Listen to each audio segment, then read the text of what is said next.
और अमित फंगल इनके ऊपर आप नजर बना के रखिएगा। तेज तरार मुक्केबाज हैं। इनकी जो पंच स्पीड है, मूवमेंट इन द रिंग है। 26 वर्षीय मुक्केबाज की जो रोहतक हरियाणा से काबिल तारीफ और उम्मीदें बनी हुई भारत को, भारतीय फैंस को इनसे। In the blue corner, representing Vanuatu, Camry Berry.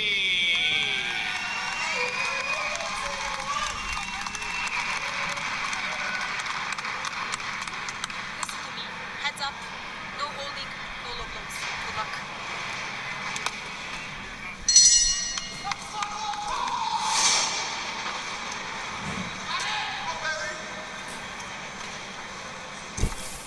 पहला राउंड हो चुका है शुरू इस बाउट का। ओह देखिएगा, ये बात कह रहा हूं आपको, इनकी गति है जिससे प्रतिद्वंदी को बचना पड़ेगा। तेज तरार पंचेस थ्रो करते हैं अमित फंगल। साउथपॉ मुक्केबाज है। स्टांस पे आप नजर रखिएगा इनके, क्योंकि जो इनका लीडिंग हैंड है वो दायां हाथ है, तो जैब आएगा दाएं से। जैसा कि उस पल पर देखा था, लेकिन शुरुआती क्षण में ही जो उड़ान भरी थी अमित पंगल ने, यकीनन प्रोत्साहित होगा उनका खेमा, खासतौर से इस वजह से कि थोड़ा निराशाजनक स्थिति रही अभी इंडियन बॉक्सिंग की। कॉमनवेल्थ गेम्स में ज्यादा रिजल्ट्स नहीं आए हैं, तो काफी उम्मीद है अमित पंगल से। गार्ड अगर आप देखें तो बहुत लूज गार्ड रखा हुआ है अमित पंगल ने। आमंत्रित कर रहे हैं वनुआतु के मुक्केबाज को कि थोड़ा सा वो आगे आए अटैक करने के लिए और काउंटर पे खेलना चाहते हैं, लेकिन शायद एक जैब जो पड़ा उसके चलते आप गार्ड अप कर लिया है अमित पंगल ने। ये लीजिए, पहले ऐसा लगा 20-30 सेकंड भाप रहे थे अपने प्रतिद्वंदी को, लेकिन अब थोड़ा सा ज्यादा अग्रेशन देखने को मिल सकती है अमित फंगल से। जी हाँ, बॉक्सिंग रिंग में भी हल्का फुल्का शतरंज खेला जाता है। भापना पड़ता है अपने विपक्षी खिलाड़ी के मूवमेंट्स को और उसके बाद आक्रमण करना चाहिए, जैसे कि अभी किया था। फर्क ये है, अगर आप दोनों मुक्केबाजों की आप गाठी पे नजर डालेंगे ना, तो बेरी जो है वनुआतु के जो मुक्केबाज हैं, नीली पोशाक में, हाइट थोड़ी सी उनके पास ज्यादा है, तो इसलिए रीच, पहुंच जो है ना पंचेस थ्रो करने की, वो थोड़ी सी ज्यादा। इसीलिए अमित फंगल को थोड़ा सा बच के वो मैन्यूवर्स करने पड़ेंगे। आप देखते हैं कई बार गार्ड डाउन कर रहे हैं ताकि आमंत्रित करें कि वो आगे आए और काउंटर पे फिर वो पंचेस करेंगे। और मुझे लगता है कि टैक्टिक ये रहेगी कि जैसे लीन फॉरवर्ड कर रहे हैं बेरी, तब जाके वो जो लेफ्ट क्रॉस है ना, क्योंकि साउथपॉ मुक्केबाज है, तो लेफ्ट क्रॉस और फिर अपर कट से फॉलो करेंगे। गम गार्ड गिर गया था यहाँ पे अमित फंगल का, जिसकी वजह से रेफरी ने बाउट को रोका है। गम गार्ड क्लीन करके वो गम शील्ड वापस और बाउट जारी रखने के लिए तैयार। अब तक जो भी रणनीति अपनाई है अमित पंगल ने, वो काम आ रही है जरूर। जैसा आप जिक्र कर रहे थे रमन की, इंतजार कर रहे हैं कि बेरी आक्रमण करने की कोशिश करे और उसका फायदा उठाए। और क्योंकि आतिश होता है ऐसे इस तरह के बाउट्स में, जब आप एक थोड़े से अपने से ज्यादा लंबे या ज्यादा पहुंच वाले मुक्केबाज के साथ कम्पीट कर रहे हो, तो आप ज्यादा करीब जाके क्लोज इन पंचिंग नहीं करना चाहेंगे, थोड़ा सा पीछे हटेंगे, आमंत्रित करेंगे अपने विपक्षी को कि वो अटैक करें और आप काउंटर्स पे खेलेंगे। तो ये टैक्टिकल पहला राउंड दिख रहा है इस बाउट का। आप देख सकते हैं बड़े पंचेस के लिए जा रहे हैं बेरी, लेकिन बहुत मुश्किल साबित हो रहा है उन पंचेस को लैंड करना। और फिर अंतिम समय पर एक लेफ्ट हुक पंगल द्वारा, यकीनन पॉइंट्स मिलेंगे इस वजह से। एक और बड़ा पंच, धमाकेदार फिनिश उस राउंड की अमित फंगल के द्वारा। अब याद रखिए 5 जजेस हैं जो स्कोरिंग करेंगे। जो उनको लग रहा है ज्यादा डोमिनेंट मुक्केबाज है, उनको 10 अंक हर जज देगा। और कितने ज्यादा डोमिनेशन दिखी उस मुक्केबाज से, उसको जहन में रखते हुए विपक्षी को 9 या 8 पॉइंट दिए जाते हैं। तो दिलचस्प होगा देखना कि किस तरह की स्कोरिंग जजेस के द्वारा होती है। करीबी मामला है ये दूसरा राउंड जो है ना इस बाउट का, ये शायद अहम रहने वाला है कि ये बाउट किस तरफ जा सकता है। जब आप ये लूज गार्ड रखते हैं ना, तो फिर आपके अंदर जो स्फूर्ति है, जो गति है आपकी मूवमेंट की रिंग में, वो बहुत अहम हो जाती है, क्योंकि आप सिर्फ वीव कर रहे हैं अवॉइड करने के लिए अपने विपक्षी के पंचेस को। आपने गार्ड ऊपर नहीं रखा हुआ है, जैसे आप देख रहे हैं अमित फंगल को इस समय। ये तकनीक काफी बार मुझे याद आता है, आज से लगभग मैं अगर 12 साल पहले या 15 साल पहले की भी बात करूं तो एक और भारतीय मुक्केबाज थे अखिल कुमार, जिन्होंने बहुत ये तकनीक इस्तेमाल करी। कमाल का खेल इस बार अमित पंघल द्वारा, ओपनिंग मिल गई थी और एक अपरकट के जरिए सीधा जबड़े पे लगा। और उसके बाद फॉलो अप पंचेस देखिए, अब तो अमित पंघल थोड़ा सा डोमिनेट करने की कोशिश कर रहे हैं। पैरों पे भी नजर रखिएगा अमित पंघल के, देखिए कितनी स्फूर्ति है, कितनी आसानी से मूव कर रहे हैं रिंग के अंदर। जियान वैसे खुद नाच रहे हैं लेकिन नचा रहे हैं नामरी बेरी को।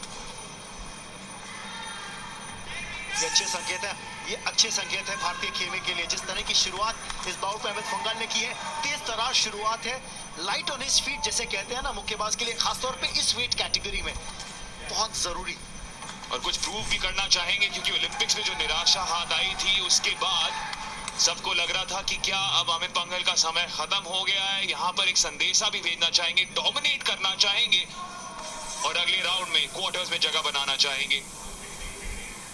बिल्कुल भारत के लिए एक मेडल होप है अमित पंघल। और एंगेज करने के लिए, थोड़ा बॉक्स करने के लिए यहाँ पे हिदायत दी है रेफरी ने, क्योंकि बिल्कुल दोनों मुक्केबाज अगर आप देखें पिछले 10-15 सेकंड में ज्यादा पंचेस नहीं थ्रो कर रहे थे। ये बिल्कुल अनुमान लगाना चाह रहे थे कि दूसरा खिलाड़ी क्या करना चाहेगा। एक बार फिर से उड़ान भरी थी इसी बीच अमित पंघल ने रेफरी की हिदायत को माना है, अपने जहन में लिया है और उसके चलते थोड़ा और आक्रामक रवैया अपनाया, इवेसिव एक्शन लेते हुए। फिर 2022 के अंदर थाईलैंड ओपन में अप्रैल के अंदर सिल्वर अपने नाम किया था अमित पंघल ने बुकेट के अंदर। अंतिम जो 20 सेकंड बचे हैं इस दूसरे राउंड के अंदर, मुझे लगता है अमित पंघल को ये अनुमान है कि इस राउंड में उन्होंने काफी कर लिया है जजेस को प्रभावित करने के लिए, इसलिए बहुत ज्यादा अपने आप को जोखिम में नहीं डाल रहे हैं। और फिर कॉम्बिनेशन पंचेस, अब ये आखिरी के 5-7 सेकंड अहम रहने वाले हैं कि पंचेस अवॉइड कर लें अपने प्रतिद्वंदी बेरी के। गेम मैनेजमेंट दिखाते हुए अमित पंघल, दूसरा राउंड होता है खत्म उनके बाउट का।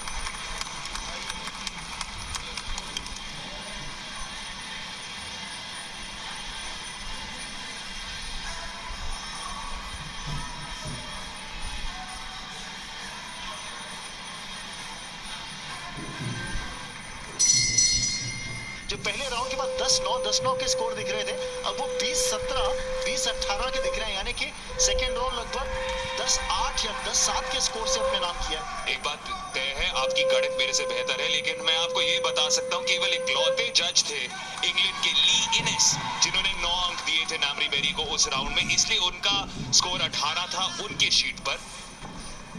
कोई ज्यादा फर्क पड़ने नहीं वाला है, ये वन साइडेड कॉन्टेस्ट बना रहे हैं अमित पंघल। बस अब इस आखिरी राउंड के अंदर ध्यान इनको ये रखना है कि अपने आप को चोटिल ना कर लें, क्योंकि जब आप इस तरह से डोमिनेट कर रहे होते हैं ना एक बाउट को, तो फिर जरूरी बात यह है कि आप अपने आप को चोटिल ना होने दें, क्योंकि आप आगे जब प्रोग्रेस करेंगे इस ड्रॉ के अंदर,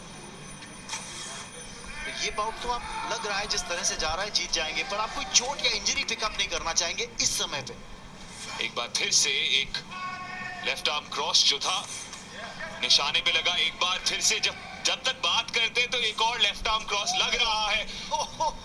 और उसके बाद एक बेहतरीन राइट हुक टारगेट पे। देखिए ज्यादा पंचेस नहीं थ्रो कर रहे हैं अमित पंघल, पर जानते हैं काउंटर पे कब अटैक कर रहा है, और जजेस को प्रभावित करती है ये बात कि आपका पंच किस तीव्रता से, किस गति से और साथ साथ किस जोर से टारगेट पर लैंड किया है। एक जिसे कहते हैं ना ग्रेजिंग पंच नहीं, एक पंच जो टारगेट पे जोर से लगे, पूरे इंपैक्ट के साथ लगे, उसको जजेस ज्यादा काउंट करते हैं। लेसेस खुल गए अमित पंघल के। ये छोटी छोटी जो रुकावटें आ रही है ना, मुझे लगता है बेरी के लिए ज्यादा फायदा है, क्योंकि वो रिसीविंग एंड पे रहे हैं इस बाउट के। जी बिल्कुल, मैं यही कहने वाला था, क्योंकि अनुभव में कमी है बेरी के। अमित पंघल की रणनीति साफ झलकती हुई कि वो थकाना चाह रहे हैं बेरी को, और जैसे ही वो थक जाते हैं थोड़ा बहुत, तब अपने वो पंच लैंड कर रहे हैं। आप देख सकते हैं कि कई बार बेरी गए हैं राइट आर्म क्रॉस के लिए, बड़े क्रॉस के लिए गए हैं और अमित पंघल ने इवेसिव एक्शन लिया और फिर उड़कर अपना एक जैब मारा है। देखिए एक बार फिर से वही प्रयास। कदमों के ऊपर आप अगर दोनों के पांव पे नजर रखेंगे ना तो बिल्कुल अपने आप को ज्यादा फर्मली ग्राउंड के ऊपर रखा हुआ है बेरी ने। इतनी तीव्रता नहीं है, बॉडी वेट का जो ट्रांसफर है वो इतना ज्यादा नहीं दिख रहा अगर आप उनके कदमों पे नजर डालेंगे। वहीं अमित पंघल के आप पैरों पे नजर रखिए, जिसे कहते हैं ना डांसिंग अराउंड द रिंग, बहुत ही तीव्र है, तेज है। वेट ट्रांसफर देखिए, जब लीन फॉरवर्ड करके पंचेस के लिए जाके फिर पुल बैक करते हैं, मौका नहीं दे रहे हैं बेरी को पंच लैंड करने का।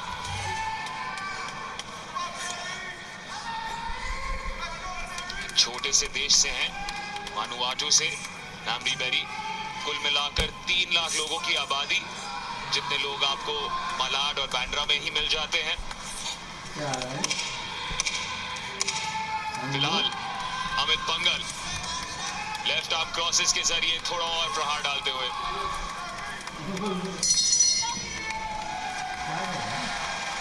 ये तो एक तरफा बना रहे हैं अब पूरी तरह से अमित पंघल।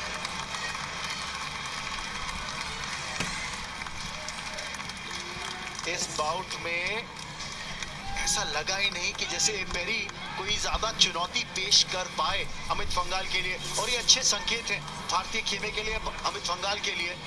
इस तीसरे राउंड के ऊपर नजर डालते हैं कुछ हाई पॉइंट्स पे। जो ग्रेजिंग पंचेस है जो ग्लव्स पे लग रहे हैं उनका कोई इतना मायने नहीं, लेकिन ये देखिएगा सॉलिड लेफ्ट जैब सीधा टारगेट पे, उसके बाद फॉलो अप पंचेस वीओए किया अमित पंघल ने। ज्यादा तेज है रिंग के अंदर, ज्यादा कला उनके पास। Ladies and gentlemen, your winner via unanimous decision in the red corner, representing कोई संदेह नहीं था इस निर्णय का, और फैंस खुश। आप स्टैंड्स के अंदर देख सकते थे अमित पंघल के अंकल थे राजनारायण पंघल, वो भी वहां पे स्टैंड्स में मौजूद थे। अच्छी शुरुआत अमित पंघल के द्वारा, इस बाउट को आसानी से अपने नाम किया, हराया नामरी बेरी को। एक यूनानिमस डिसीजन।